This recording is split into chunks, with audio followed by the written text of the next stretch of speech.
আসসালামু আলাইকুম এভরিওয়ান, চলে আসলাম নতুন একটা ভিডিও নিয়ে। তো আমি আজকে ঝালমুড়ির যে একটা মশলা থাকে, আমরা রাস্তায় যে ঝালমুড়িটা কিনে খাই, তো ওই মশলাটা আমরা কীভাবে বাসায় তৈরি করে সংরক্ষণ করব আর যখন ইচ্ছা হয় আমরা কিন্তু ঝালমুড়ি বানিয়ে খেতে পারবো। দয়া তো করে লাইক আমার দিয়ে সম্পূর্ণ ভিডিওটি সম্পূর্ণ সঙ্গে থাকবেন। লাইক তো এখানে দিয়ে হচ্ছে আমি ওয়াচ করবেন, মানে তাহলে আপনিও অনেক পারবেন সময় কিন্তু বাসায় আমরা এভাবে বাইরে থেকে একবারে ঝালমুড়ি ঝালমুড়ি খেয়ে মামাদের থাকি, মতো তো যেহেতু ঝালমুড়ি বানিয়ে বানাইতে। রাখছি। তো এখানে আমি আদা নিয়েছি, আদা কুচি করে কেটে নিয়েছি ছিলে, আর এখানে নিয়েছি রসুন। তো এই দুইটাই মূল উপকরণ। তো এই দুইটা আমি ভালো করে এখন পাটায় বেটে নেব। তো এগুলার একটা পরিমাণ থাকে, যতটা আদা নেবেন ততটাই রসুন নেবেন। তো আমি এখান থেকে আমার প্রয়োজন অনুযায়ী আদা নিচ্ছি প্রথমে, তারপরে রসুন কুচি নিয়ে নেব। তো এগুলো আমি পাটায় বেটে মশলাটা তৈরি করব। আপনারা চাইলে ব্লেন্ডারে করে নিতে পারেন। তো এখানে কিছু মশলা আছে যেগুলো পাটায় না বাটলে কিন্তু অতটা সুন্দর হয় না, এর জন্য আমি পাটায় বেটে আপনাদেরকে দেখাচ্ছি। তো এখানে আমি সুন্দর করে এগুলা বেটে নেব। তো প্রিয় আপু ভাইয়ারা যে যেখান থেকে ভিডিওটি দেখা শুরু করেছেন, এখনও লাইক দেননি, প্লিজ একটা লাইক দিয়ে আমার ভিডিওটি কন্টিনিউ করবেন। তো আমার রেসিপি মানে সহজ রেসিপি, আমি সবসময় সহজ করে সব কিছু দেখাই। তো এখানে আমি সুন্দর করে সব কিছু একত্রে এখন বেটে নেব। তো যদি কোনো নতুন বন্ধু আমার ভিডিও দেখেন প্রথমবার, তাহলে অবশ্যই আমার চ্যানেলটা সাবস্ক্রাইব করে পাশে থাকবেন। তো এখানে আমার রসুন আর আদাটা বাটা হয়ে গেছে। এখানে আমি পরিমাণ মতো ধনিয়া দিলাম আস্ত, আর জিরা, সরিষা আর পাঁচফোড়ন দিয়ে দিলাম। তো এইগুলা সুন্দর করে আমি এখন বেটে নিব। একটু পানি দিয়ে নিলাম যাতে বাটাটা সুবিধা হয়।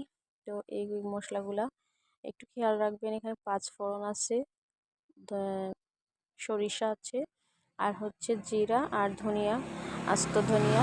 তো এগুলা সুন্দর করে বেটে তারপরে আমি মশলাটা তৈরি করব। তো এই মুড়ির মশলাতে এগুলো অবশ্যই দিতে হবে, না হলে কিন্তু মুড়িটা ভালো লাগবে না খেতে। তো আপনি যদি এভাবে সম্পূর্ণ প্রসেসটা ফলো করে মশলাটা বানান, তাহলে আপনি এক সপ্তাহ নর্মাল ফ্রিজে এই মশলাটা সংরক্ষণ করে আপনার বাচ্চাকে প্রয়োজন মতো যখন খেতে চাই, আপনি কিন্তু মুড়িটা বানিয়ে খাওয়াতে পারবেন।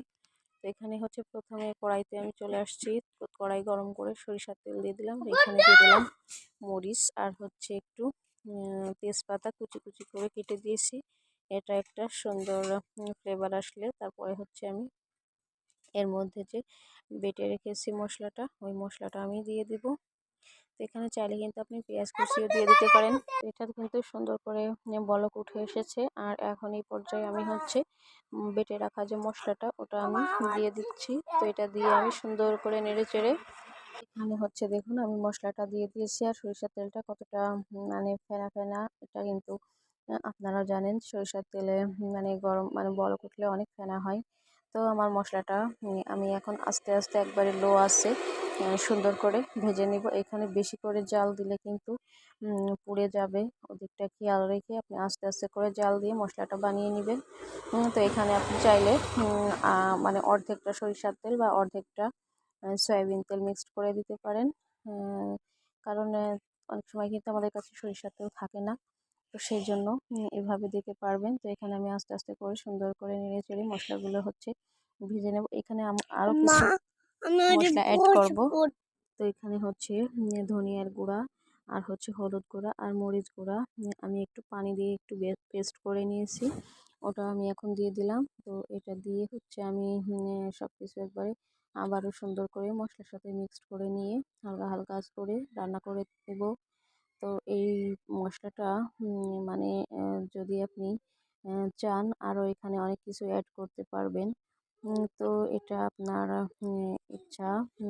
তো এখানে যত মশলা অ্যাড করবেন তত এই মুড়িটা বেশি স্বাদ লাগবে, খেতে ভালো লাগবে। তো দেখুন অনেকটাই কিন্তু তেল শুষে নিয়েছে, আর একটু কালারটাও চেঞ্জ হয়ে আসছে।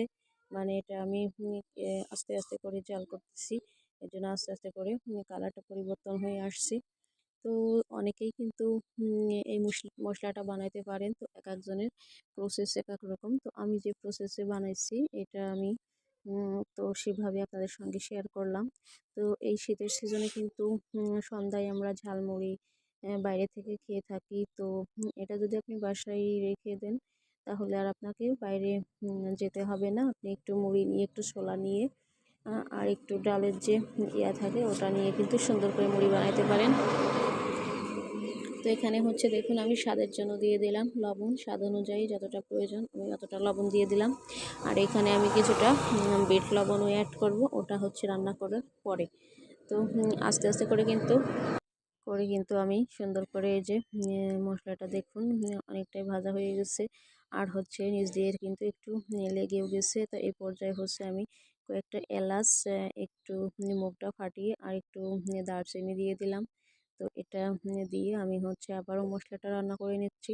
তো এখানে মশলাগুলো একটু যদি বেটে ব্যবহার করা যায় তাহলেও কিন্তু অনেক ভালো লাগবে।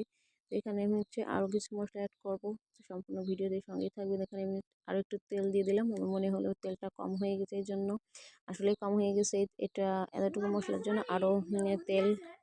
তো এই যে দেখুন অনেকটাই কিন্তু ভাজা হয়ে গেছে আর কালারটা একবারে সম্পূর্ণ আলাদা হয়ে গেছে। তো আমার ভিডিওটি কেমন লাগলো, আর যারা এতক্ষণ ধৈর্য ধরে আমার ভিডিওটি দেখলেন, এ পর্যন্ত আসছেন দেখতে দেখতে, তাদেরকে জানাই অসংখ্য ধন্যবাদ। আর আমার পক্ষ থেকে রইল অনেক ভালোবাসা। তো রিকোয়েস্ট থাকবে যারা এ পর্যায়ে এসে এখনও লাইক দেননি, প্লিজ আমার ভিডিওতে একটা লাইক দিয়ে দেবেন। তো এই যে দেখুন কতটা সুন্দর একটা কালার চলে আসছে। আমার মশলাটা কিন্তু প্রায় রেডি হয়ে গেছে। আমি হচ্ছে আর একটু পরে চুলা থেকে নামিয়ে নেব। তো তো কালারটা হচ্ছে আরও একটু মানে ডার্ক আসলে তারপরে হচ্ছে আমি এটা নামাবো। তো এই যে আমি চুলায় কিন্তু এভাবে অনেকক্ষণ ধরে রেখে দিয়েছি যাতে মশলাটার একটা সুন্দর ফ্লেভার আসে। তো এই পর্যায়ে একবারে লাস্ট মোমেন্টে আমি দিয়ে দিলাম হচ্ছে গরম মশলার গুঁড়া। তো এটা দিয়ে আমি হচ্ছে বেশিক্ষণ আর রান্না করব না, তাহলে এই মশলার ফ্লেভারটা নষ্ট হয়ে যাবে।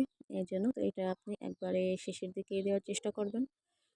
তো দেখুন একবারে হয়ে গেছে আমার মশলাটা। তো আমি এখন হচ্ছে মশলাটা একটু বাটিতে উঠিয়ে আপনাদেরকে দেখাচ্ছি কতটা সুন্দর একটা কালার আসছে আর কতটা সুন্দর, মানে আপনারা তো বুঝতে পারতেছেন না, এত সুন্দর একটা ফ্লেভার আসছে।